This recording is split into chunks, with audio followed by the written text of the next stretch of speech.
Ladies and gentlemen, the very word secrecy is repugnant in a free and open society, and we are, as a people, inherently and historically opposed to secret societies, to secret oaths, and to secret proceedings. We decided long ago that the dangers of excessive and unwarranted concealment of pertinent facts far outweighed the dangers which are cited to justify it. Even today, there is little value in opposing the threat of a closed society by imitating its arbitrary restrictions. Even today, there is little value in ensuring the survival of our nation if our traditions do not survive with it.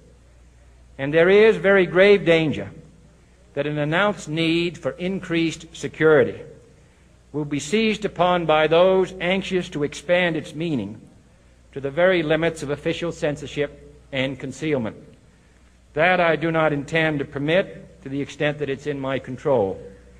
And no official of my administration, whether his rank is high or low, civilian or military, should interpret my words here tonight as an excuse to censor the news, to stifle dissent, to cover up our mistakes, or to withhold from the press and the public the facts they deserve to know. For we are opposed around the world by a monolithic and ruthless conspiracy that relies primarily on covert means for expanding its sphere of influence, on infiltration instead of invasion, on subversion instead of elections, on intimidation instead of free choice, on guerrillas by night instead of armies by day.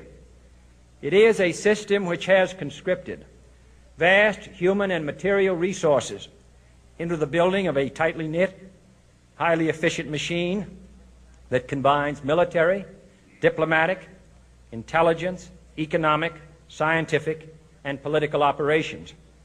Its preparations are concealed, not published. Its mistakes are buried, not headlined. Its dissenters are silenced, not praised. No expenditure is questioned, no rumor is printed, no secret is revealed. No president should fear public scrutiny of his program, for from that scrutiny comes understanding, and from that understanding comes support or opposition, and both are necessary. I am not asking your newspapers to support an administration, but I am asking your help in the tremendous task of informing and alerting the American people. For I have complete confidence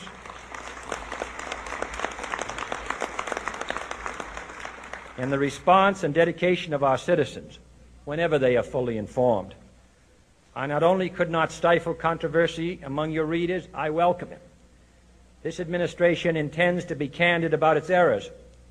For as a wise man once said, an error doesn't become a mistake until you refuse to correct it.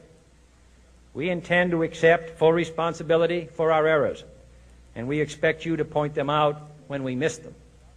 Without debate, without criticism, no administration and no country can succeed, and no republic can survive. That is why the Athenian lawmaker Solon decreed it a crime for any citizen to shrink from controversy. And that is why our press was protected by the First Amendment, the only business in America specifically protected by the Constitution, not primarily to amuse and entertain, not to emphasize the trivial and the sentimental, not to simply give the public what it wants, but to inform, to arouse, to reflect, to state our dangers and our opportunities, to indicate our crises and our choices, to lead, mold, educate, and sometimes even anger public opinion. This means greater coverage and analysis of international news, for it is no longer far away and foreign, but close at hand and local. It means greater attention to improved understanding of the news, as well as improved transmission.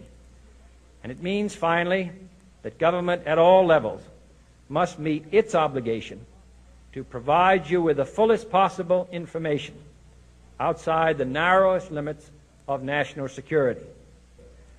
And so it is to the printing press, to the recorder of man's deeds, the keeper of his conscience, the courier of his news, that we look for strength and assistance, confident that with your help, man will be what he was born to be, free and independent.